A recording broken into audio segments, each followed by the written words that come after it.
Akhil Bharatiya Congress committee की अध्यक्षा श्रीमती सोनिया गांधी जी ने जो नव संकल्प चिंतन शिविर का आयोजन किया है, उसमें 3 दिन तक उदयपुर में देश भर के कांग्रेस के लगभग 400 से ज़्यादा नेता एकत्रित हो रहे हैं। और मुझे लगता है कि एआईसीसी ने और सोनिया गांधी जी ने बहुत सोच समझकर इस नव संकल्प चिंतन शिविर को बुलाया है। एक बहुत महत्वपूर्ण समय पर बुलाया है, क्योंकि 2-3 राज्यों के चुनाव इस साल हैं, अगले साल कुछ राज्यों के चुनाव हैं और लोकसभा के चुनाव भी अब 2 साल के बाद होने वाले हैं। ये बात सच है कि देश में एनडीए और भाजपा को राष्ट्रीय स्तर पर, एक नेशनल लेवल पर अगर कोई चुनौती देकर हरा सकता है तो वो पार्टी सिर्फ कांग्रेस पार्टी है। और कांग्रेस पार्टी के साथ साथ हमारे जो सहयोगी दल हैं, उन सबको साथ लेकर हम लोग ऐसी रणनीति बनाना चाहते हैं कि देश में जो ज्वलंत मुद्दे हैं, उन मुद्दों से ध्यान भटकाकर केंद्र की सरकार लोगों को भ्रमित करने का काम लगातार कर रही है।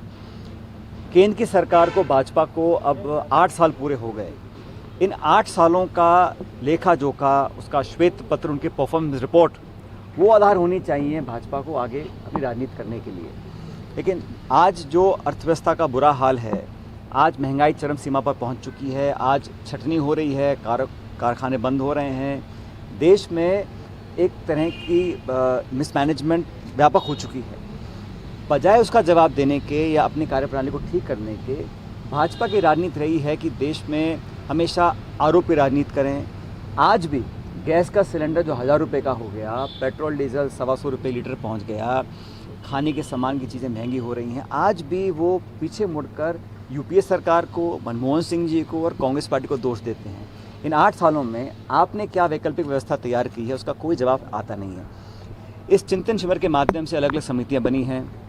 राजस्थान से मुझे जो आर्थिक समिति बनी है, उसका मैं सदस्य हूं, और हम लोगों ने, चिदम्बरम जी इसके संयोजक हैं समिति के, हमारी 2-3 मीटिंग हुई हैं। और मीटिंग्स में हम लोगों ने जो चर्चा का विषय है उस पर विस्तार से हम लोगों ने संवाद किया है। और जो इकोनॉमिक इश्यूज़ हैं, और मैं समझता हूँ जो नौजवान वर्ग है, जो मध्यम वर्ग है, जो आज इस आर्थिक अव्यवस्था का शिकार है, उन लोगों की आवाज़ बनकर हम सड़कों पर आएंगे। देश में वास्तविकता का जो परिचय है वो केंद्र सरकार को करवाएंगे। और कांग्रेस पार्टी का अगले आने वाले समय में क्या रोड मैप रहेगा, क्या स्ट्रैटेजी रहेगी, क्या ब्लूप्रिंट हम तैयार करेंगे। संगठन को लेकर बहुत चर्चा होगी, अर्थव्यवस्था जैसे मैंने कहा हो रही है, किसानों को लेकर चर्चा होगी, और नौजवानों के लिए भी हम लोगों का, जो कांग्रेस का शुरू से एक दायित्व रहा है ऐतिहासिक रूप से, कि युवाओं को राजनीति की अग्रिम पंक्ति पर लाकर खड़ा करना, ये काम कांग्रेस के नेतृत्व ने हमेशा से किया है। इस दृष्टि से ये उदयपुर का जो नवसंकल्प चिंतन शिविर है बहुत महत्वपूर्ण होगा। जैसे एआईसीसी ने कई बार कहा, ये सिर्फ इस संवाद का या सिर्फ पेपर तैयार करने का या चर्चा का शिविर नहीं है, ये रिजल्ट ओरिएंटेड, आउटकम ओरिएंटेड, एक पॉजिटिव आउटलुक के साथ कांग्रेस को रीएनर्जाइज करने के लिए। और भाजपा ने, जनता ने 2 बार मौका दिया है केंद्र सरकार को, पूर्ण बहुमत की सरकारें बनी हैं। कांग्रेस की सरकार हमेशा कोalition सरकार थी, बहुत दबाव आते थे सरकार को चलाने में, क्योंकि कोalition पॉलिटिक्स का एक ज़माना था। भाजपा को स्पष्ट बहुमत के बावजूद भी जिस प्रकार का उनको गवर्नेंस करना चाहिए था, वो हर मोर्चे पर फेल हुए हैं। तो एक जिम्मेदार विपक्ष की भूमिका निभाना, कोalition राजनीति में कैसे एनडीए को चुनौती देना और कांग्रेस को और सशक्त करना, क्योंकि राजनीतिक चुनौतियाँ जो सामने आने वाली हैं उसका मुकाबला करना, जनता का विश्वास जीतना, इन तमाम इश्यूज़ पर चर्चा होगी। और हमें खुशी है, मुझे खुशी है कि एक बार पुणे राजस्थान को चुना है इस एआईसीसी के शिविर को करने के लिए। राहुल गांधी जी, प्रियंका गांधी जी, हमारी अध्यक्ष सोनिया गांधी जी, हम सब यहाँ पर एकत्रित होंगे। और देश भर के, जैसे मैंने कहा, 425 से 420 हम सब नेता इकट्ठा होंगे।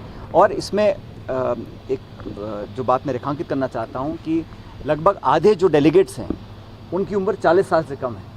तो युवाओं को प्राथमिकता दी है ताकि जो ग्राउंड का फीडबैक है वो सीधा उन युवा नेताओं से लें जो देश में उत्तर पूर्व में, दक्षिण भारत से, जहाँ से भी हमारे युवा साथी आते हैं, अग्रिम संगठन के लोग हैं, प्रवक्ता हैं, उन सब से ग्राउंड रिपोर्ट लेकर अपनी आगे की रणनीति को तैयार करने में ये शिविर बहुत अहम साबित होगा। और मुझे लगता है कि इस शिविर के पश्चात जल्द संगठनात्मक जो चेंजेस सरकार को, पार्टी को करने हैं वो भी करेंगे। एक नई ऊर्जा का संचार होगा और हम सब लोग, जो कांग्रेस के लोग हैं, हमारे सब साथी सहयोगी हैं, हम सब मिलकर आने वाले तमाम विधानसभा के चुनाव और अंत में जो 24 में लोकसभा चुनाव होगा उसके तैयारियों पर पूरा अभी से हम प्रिपेयर करेंगे। और पब्लिक को बहुत उम्मीदें हैं, जनता भी एक चाहती है कि भाजपा के शासन से मुक्ति कैसे मिले। एक या दो राज्यों में चुनाव जीतने से मतलब ये नहीं है कि भाजपा को क्लीन चिट मिल गई है, उनके सारे पाप धुल गए हैं। जिस प्रकार से एक आक्रामक राजनीति हो रही है, आरोप प्रत्यारोप की राजनीति हो रही है, जाति धर्म बिरादरी के नाम पर लोगों को उकसाया जा रहा है, देश के अनेक राज्यों में अलग अलग वारदातों को अंजाम दिया जाता है, उसकी निंदा कोई करता नहीं है। तो कहीं ना कहीं लोग भी चाहते हैं कि अमन चैन प्यार मोहब्बत बरकरार रहे, अर्थव्यवस्था सुधरे, रोजगार लोगों को मिले। देश और दुनिया की जो प्रतिष्ठित संस्थाएं हैं, सरकार के खुद के आंकड़े हैं, वो कहते हैं कि भुखमरी में भारत का जो रैंक है लगातार बढ़ता जा रहा है। फ्रीडम ऑफ प्रेस में जो हमारा रैंक है उसमें गिरावट आई है। कुपोषण में हम लोग आगे बढ़ते चले जा रहे हैं। जो NFHS national family health survey आया है उसमें तमाम बातों का जिक्र किया है। सरकार के खुद के आंकड़े बताते हैं कि इकॉनमी एक टेल स्पिन में जा चुकी है। मुझे याद है कोरोना काल में केंद्र की सरकार ने घोषणा करी थी कि 20 लाख करोड़ रुपए का एक आर्थिक पैकेज है, स्टिमुलस पैकेज हम लोग देंगे।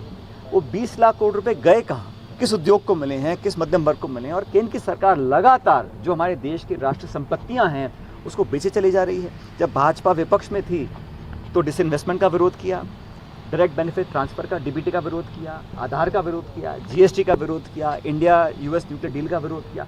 उन तमाम बातों पर अब पूरा 180 डिग्री टर्न ले लिया है और अपनी पीठ थपथपा रहे हैं। आधार पे, GST पे, DBT पे, FDI डिफेंस पे, इन तमाम मुद्दों पर कोई जवाब नहीं है। इन शिविर के माध्यम से हम सब इस सवाल पूछेंगे और बताएंगे कि इन लोगों ने हर जगह दोहरे मापदंड अपनाए हैं। इसलिए जो भारत की बड़ी बड़ी कंपनियां हैं, रेलवे है, एयरलाइंस हैं, एयरपोर्ट्स हैं, कोल कंपनियां हैं, बिजली कंपनियां हैं, उन सब का आप लगातार बेचते चले जा रहे हैं और चंद लोगों के फ़ायदे के लिए बेच रहे हैं। आज बिजली संकट देश में आ गया। क्या भारत सरकार को पहले तैयारी नहीं करनी चाहिए थी? अगर आपको कोल आयात करना है उसकी परमिशन पहले नहीं देनी चाहिए थी। तो मैनेजमेंट जो है इकोनॉमी का, इंफ्रास्ट्रक्चर का, वो लगातार बिखर रहा है। और इस उदयपुर के समावेश में हम जो बैठेंगे हम सब लोग, पूरा देश देख रहा है कि हम लोग आगे आने समय में कैसे भाजपा को चुनौती देते हैं, उसकी हम तैयारी कर रहे हैं। और जैसे मैंने कहा, अलग अलग कमेटीज़ का अपना काम पूरा हो रहा है और 15 तारीख को एक जॉइंट ड्राफ्ट पेपर तैयार होगा जिसको CWC उसका अनुमोदन करेगी और फिर वो जनता के सामने पेश किया जाएगा। सर, आपने यूथ की जो बात कही थी, किस तरह के चेंजेस आप एक्सपेक्ट कर रहे हैं पार्टी में? कि अभी जो डिस्कशन के बाद क्या उसका निष्कर्ष निकलेगा मैं वो नहीं कह सकता हूँ, लेकिन जो विषय है, जो कमेटी है, उसका जो गठन हुआ है उससे आप समझ सकते हैं कि क्या हमारे को जो इश्यूज़ हैं क्या हमारे लिए ज़्यादा इम्पोर्टेंट है। और डिस्कशन से पहले परिणाम क्या होगा मैं नहीं कह सकता हूँ, लेकिन जो उद्देश्य है, जो ऑब्जेक्टिव है, जो मैंडेट हमको दिया गया है, उसमें फीडबैक लेकर हमारी पार्टी का, हमारे नेताओं का, हमारी पॉलिसी मेकिंग का, हमारे आने वाले समय में जो हमारा स्टैंड रहेगा अलग अलग इश्यूज़ पर, वो क्लैरिटी आनी चाहिए। बहुत से ऐसे मुद्दे हैं जहाँ जनता चाहती है कि भाजपा का तो स्टैंड जानते हैं, हमारा क्या स्टैंड क्लियर होगा उन इश्यूज़ पे, उन तमाम चर्चाओं को अंजाम इस शिविर में दिया जाएगा। सर, प्रदेश के कार्यकर्ताओं को तवज्जो दिलवाने की आपका कितना इम्पोर्टेंस पार्टी में अब तक के? मैंने कहा ना आपको, जब आधे जो डेलीगेट्स हैं उनकी उम्र 40 साल से कम है, महिलाओं की संख्या ज़्यादा करी गई है, नौजवानों को बुलाया गया है इन्विटेशन देकर कि आप अलग अलग राज्यों में रहते हो, जिलों में रहते हो, वहाँ पे क्या हालात हैं, उनके दृष्टिकोण से देखकर पार्टी निर्णय लेगी। मैं समझता हूँ एक शुभ संकेत है पार्टी के लिए।